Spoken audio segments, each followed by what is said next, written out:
रात के 11 बजे थे। बिहार के एक छोटे से गांव में अजीब सा सन्नाटा पसरा हुआ था। हवा ठंडी थी, कुत्ते बिना वजह भौंक रहे थे और गांव के बाहर बहने वाली काली नदी आज फिर किसी का इंतजार कर रही थी। गांव के बुजुर्ग हमेशा कहते थे, रात के बाद उस नदी के पास मत जाना, जो गया वो कभी वापस नहीं आया। लेकिन चार दोस्त रवि, अर्जुन, सोनू और इमरान इन बातों को सिर्फ डराने वाली कहानी समझते थे। एक दिन स्कूल से लौटते वक्त रवि ने हंसते हुए कहा, आज रात 12 बजे चलते हैं काली नदी के पास, देखते हैं आखिर सच क्या है। तीनों पहले तो चुप रहे, फिर अर्जुन बोला, अगर तू चलेगा तो हम भी चलेंगे। उन्हें क्या पता था कि वो रात उनकी जिंदगी की आखिरी सामान्य रात होने वाली है।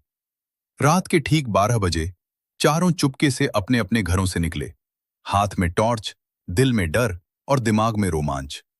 जैसे जैसे वो नदी के पास पहुंच रहे थे, हवा और ठंडी होती जा रही थी। अचानक उनकी टॉर्च की रोशनी हल्की होने लैंड्स, मानो अंधेरा रोशनी को निगल रहा हो। तभी नदी की तरफ से किसी के रोने की आवाज आई, धीमी, बहुत धीमी। फिर अचानक वो रोना चीख में बदल गया।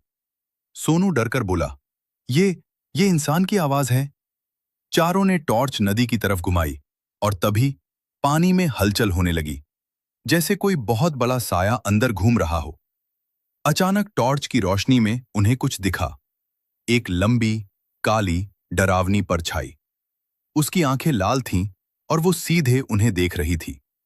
रवि ने हिम्मत करके मोबाइल निकाला, वीडियो बनाते हैं, सब सच पता चल जाएगा।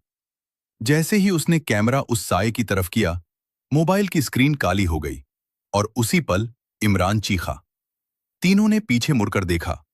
इमरान वहां नहीं था, वो गायब हो चुका था।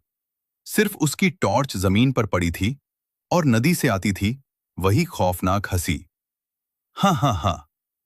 तीनों जान बचाकर गांव की तरफ भागे।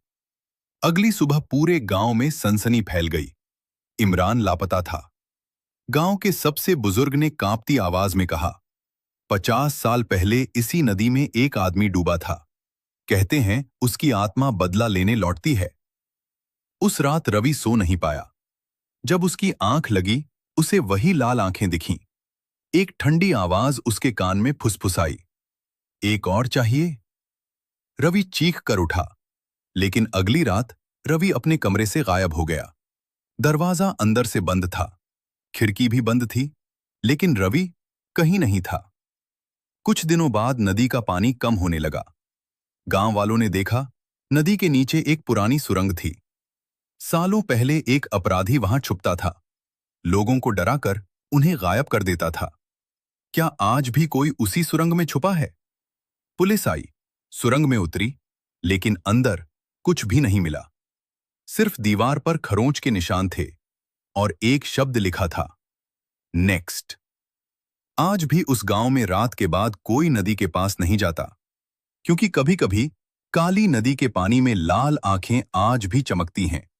और अगर कोई हिम्मत करके मोबाइल से वीडियो बनाने की कोशिश करे, तो स्क्रीन पर बस एक शब्द आता है, नेक्स्ट।